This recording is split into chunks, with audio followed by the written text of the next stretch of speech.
Good morning. Good morning to you all. It's good to see you all here. And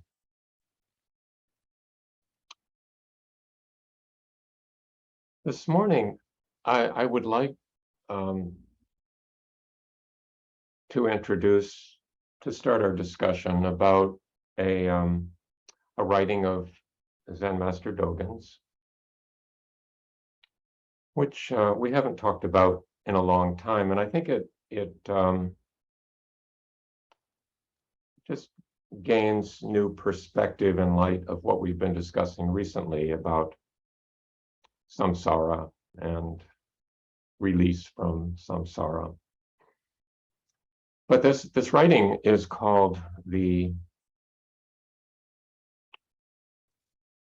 Bodhisattva Shisho Ho, or the Bodhisattva's four methods of guidance, is the way Tanahashi translates it.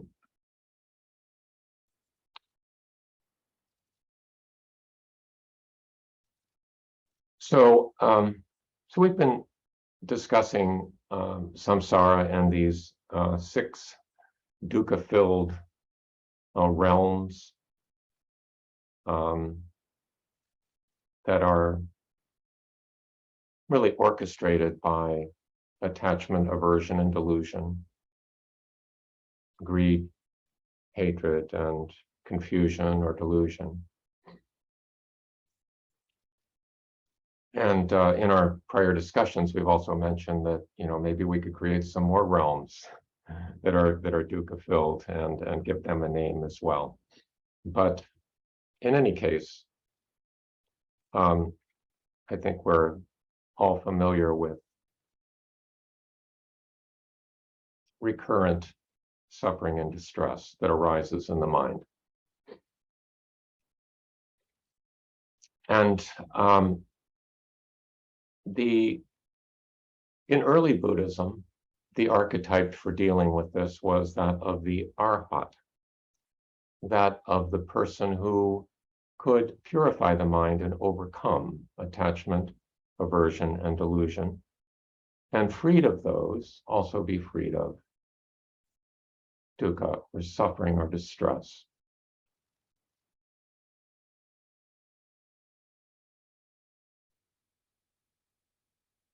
As the Buddha's teachings spread and they were elaborated upon,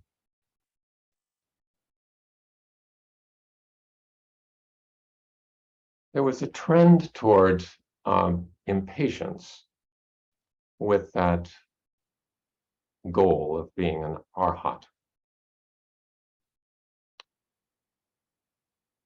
Because perhaps it just seemed too self-centered, too selfish. Okay, I've solved my problem, not too worried about yours. So the archetype of the Bodhisattva arose,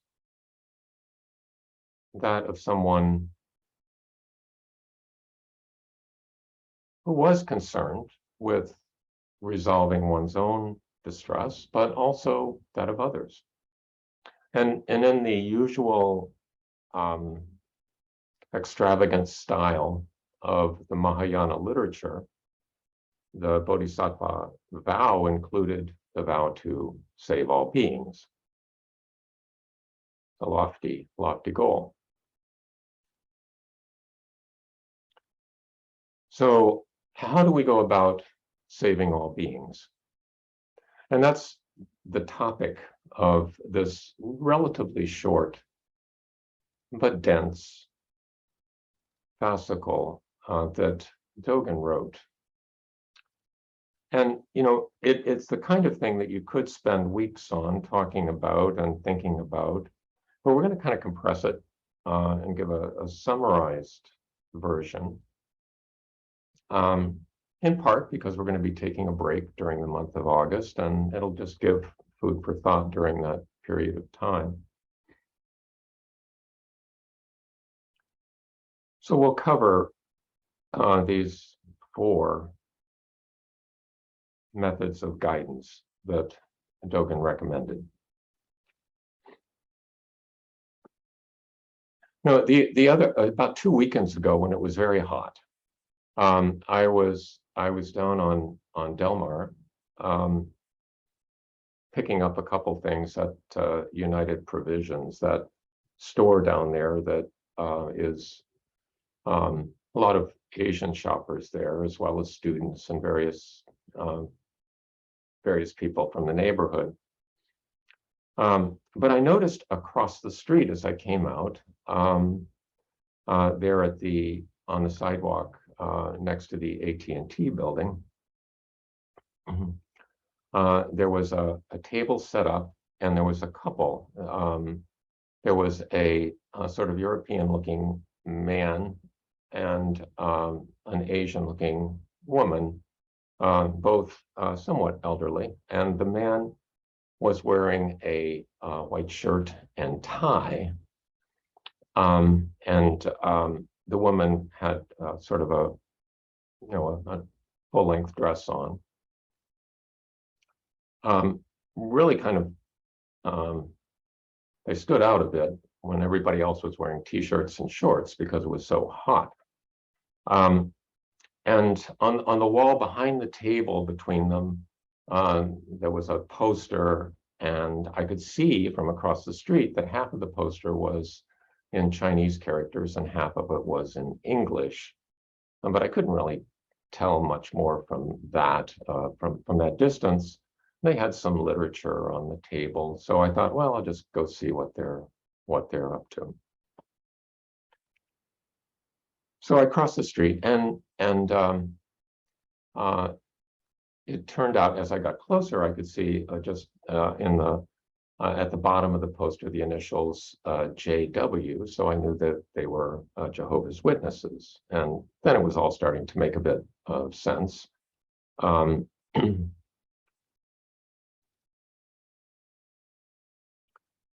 So the man was friendly enough, and I talked with him a bit and talked about the weather, and then he pointed to the poster, and the poster said, "You can live happily forever.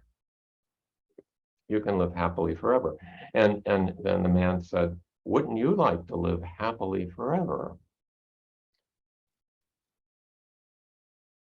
Well, I responded by saying that I was pretty satisfied with my 70+ years with reasonable health, and from my perspective, everything else was gravy. I think he perceived that I wasn't going to be a good candidate, but in any case, kind of dropped the whole thing at that point, and we had some small talk and exchanged pleasantries. But he was trying to save all beings from his perspective. With his worldview, he was in the mode of saving souls, saving all beings. And I guess he thought I was beyond help, and I don't know what he thought, but in any case, we parted, and I got on my bike and went on.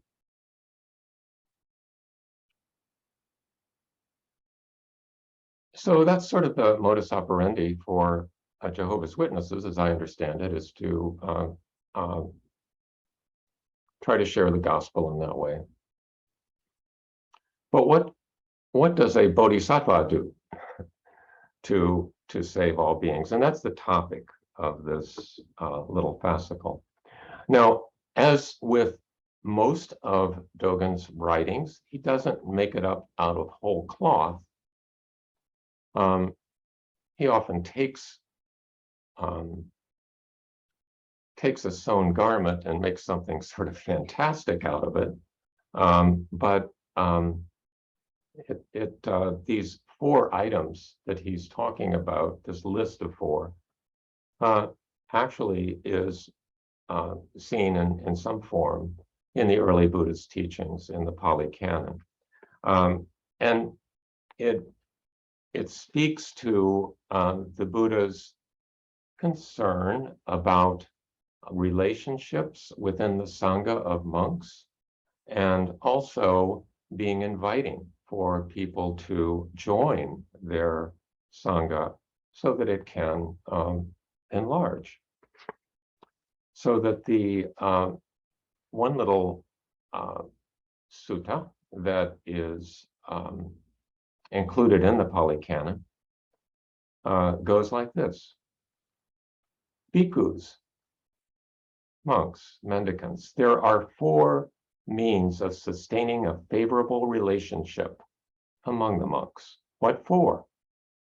Giving, endearing speech, beneficent conduct, and impartiality. These are the 4 means of sustaining a favorable relationship. And then he goes on with a little verse that says, giving, endearing speech, beneficent conduct, and impartiality under diverse worldly conditions, as is suitable to fit each case. These means of sustaining a favorable relationship are like the linchpin of a rolling chariot. Of course, the linchpin is the little peg that goes into the axle to keep the wheels from falling off. So he was trying to make the wheels not fall off of the group of monks. If there were no such means of sustaining a favorable relationship, neither mother nor father would be able to obtain esteem and veneration from their children. But since there exist these means of sustaining favorable relationship, wise people respect them. Thus, they attain to greatness and are highly praised. So those 4 things that he mentioned: giving, endearing speech, beneficent conduct, and impartiality. And then there's a more brief reference to the same list when the Buddha says, mendicants, there are 4 ways of being inclusive. What 4? Giving, kindly words, taking care, and equality. These are the 4 ways of being inclusive. So in order to grow and maintain harmony within the group of monks, the Buddha recommended those things. Now, in the Mahayana literature, the same or a similar list is mentioned in the early Mahayana literature, the Prajnaparamita Sutra. And this is mentioned as a guidance for how a bodhisattva should behave in order to save all beings. And Dogen picks up on this with his fascicle. So he starts off, the bodhisattva's 4 methods of guidance are giving, kind speech, beneficial action, and what Tanahashi calls, or it translates as, identity action. He spends probably most of the time talking about giving and identity action. And in giving, I'll just read some excerpts from this. Giving means non-greed. Non-greed means not to covet. Not to covet means not to curry favor. That confused me a bit because it seemed like he was off on another topic, but I think the point is that the giving should not be with hopes of gaining reward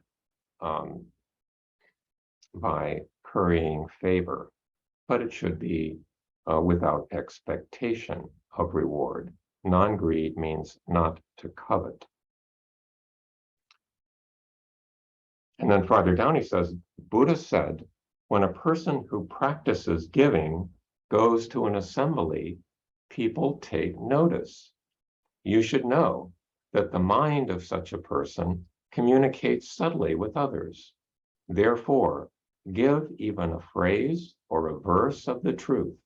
It will be wholesome seed for this and other lifetimes. Give your valuables, even a penny or a blade of grass. It will be wholesome seed for this and other lifetimes. The truth can turn into valuables. Valuables can turn into truth. This is all because the giver is willing. Again, focusing on the intention of the gift.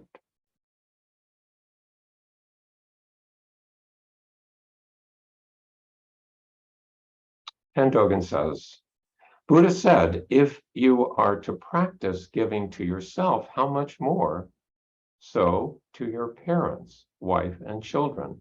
Therefore, you should know that to give to yourself is part of giving. To give to your family is also giving. This particular fascicle was one that was addressed largely to lay people, as revealed by that little section.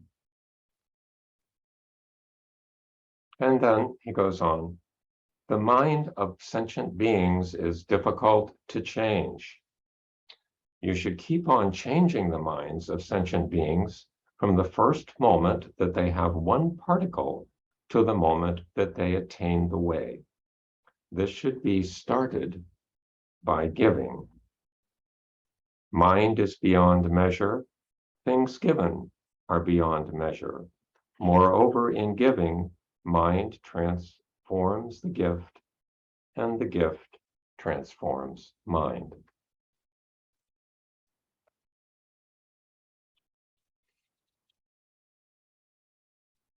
So giving, the first, and giving is, as you can see, widely interpreted here. Not just material goods.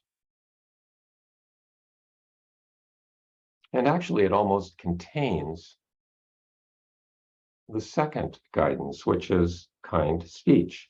Kind speech means that when you see sentient beings, you arouse the mind of compassion and offer words of loving care. It is contrary to cruel or violent or harsh speech.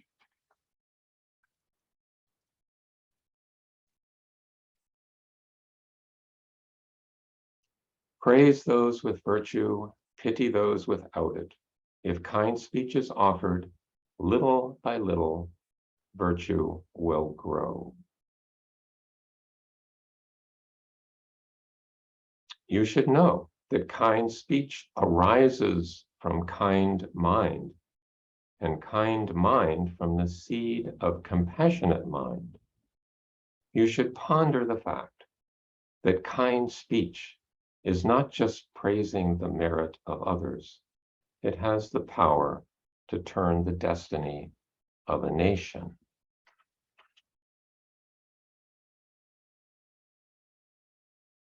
It's not just praising the merit of others. It has the power to turn the destiny of a nation. Kind speech. Speaking about the third guidance, beneficial action, he says beneficial action is skillfully to benefit all classes of sentient beings, that is, to care about their distant and near future, and to help them by using skillful means. Foolish people think that if they help others first, their own benefit will be lost. But this is not so. Beneficial action is an act of oneness, benefiting self and others together. Thus, you should benefit friend and enemy equally. You should benefit self and others alike. If you have this mind, even beneficial action for the sake of grasses, trees, wind, and water is spontaneous and unremitting. So as is common in Dogen's writings, he takes an idea and expands it. So he's going beyond just what we would usually think of as beneficial action, helping out other people, and even goes beyond helping out other sentient beings, animals, and the like, but to helping grasses, trees, wind, and water, helping our home, the earth. Beneficial action, all as part of guidance for the Bodhisattva. And the final guidance is, as Tanahashi translates it, identity action. This can be translated in various ways, like equality, or making sympathy manifesting sympathy. Sympathy is a word that I think is a little bit tainted. Because we confuse it with pity, and pity implies a kind of hierarchy where the higher person is pitying the lower person. But sympathy is a word that, I mean, technically it's more like fellow feeling with others, being on the same plane, equality. Manifesting sympathy is to feel together, syn pathos.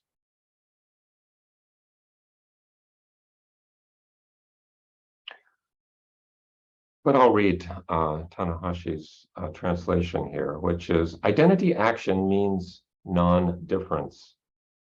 It is non-difference from self, non-difference from others.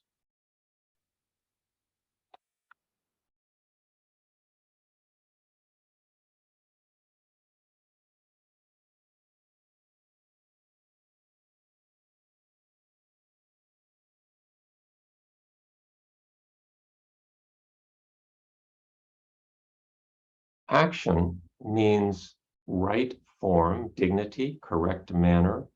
This means that you caused yourself to be in identity with others after causing others to be in identity with you. However, the relationship of self and others varies limitlessly with the circumstances. The Guanzi says, the ocean does not exclude water. That is why it is large. Mountain does not exclude earth. That is why it is high.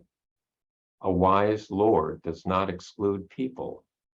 That is why she has many subjects.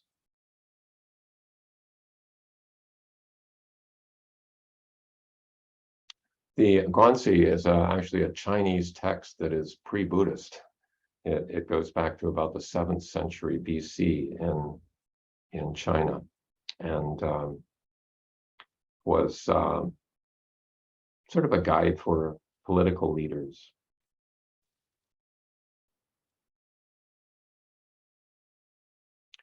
People from a nation seek a wise Lord, but as they do not know completely the reason why a wise Lord is wise, they only hope to be supported by the wise Lord. They do not notice that they are the ones who support the wise Lord.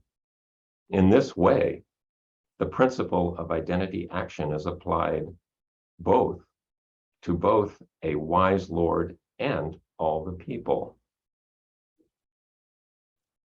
This being so, identity action is a vow of bodhisattvas. And he concludes, with gentle expression, practice identity action for all people.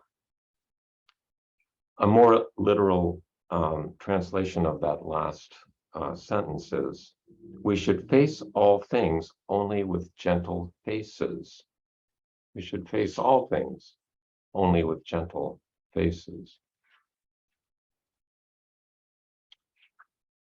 So that might seem a little peculiar as guidance for how to save all beings. It basically,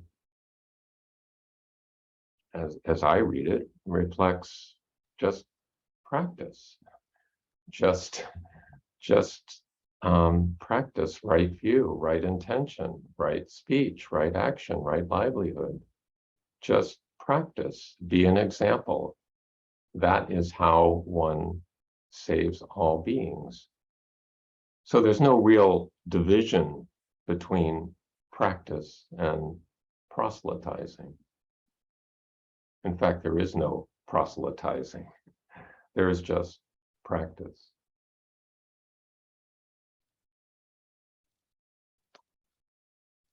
So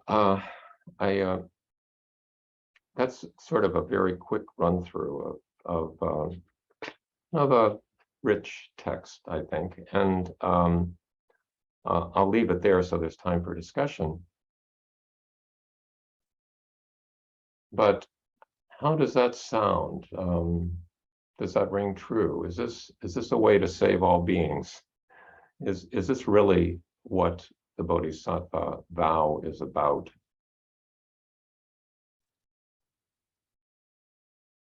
And what about kind speech? What is kind speech? What is beneficial action? How do we know what's beneficial? How do we know what's kind? As with most things, it gets complicated in the application. But I'd be interested in thoughts along those lines, and we'll break up into groups and then resume together in just a few minutes. So again, thank you for being here, and we'll see you shortly.